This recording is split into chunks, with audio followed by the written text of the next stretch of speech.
యుద్ధం జరుగుతోందని మనకు తెలియాలి కదా, దానికి తగిన జాగ్రత్తలు కూడా తీసుకోవాలి కదా. ఇప్పుడు గ్యాస్ అయిపోయిందంటే మళ్ళీ పచ్చి కట్టెలు కానీ ఎండిన కట్టెలు కానీ మళ్ళీ మనం ప్రయత్నం చేయాలి కదా.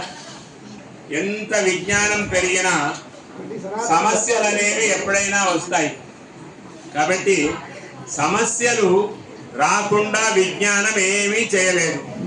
కానీ విజ్ఞానం ఎందుకు అంటే సమయములో తత్కాలములో ఏమి మనము చేయగలుగుతామో ఆలోచించడం కోసం విజ్ఞానం చాలా అవసరం.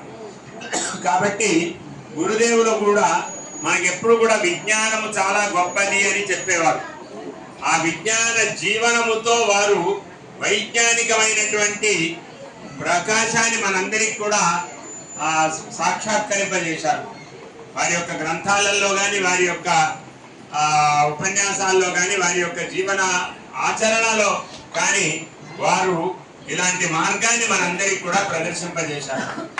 కనుక మనమంతా కూడా ఈ కార్యక్రమంలో ప్రధానంగా మనం ఉంటాము.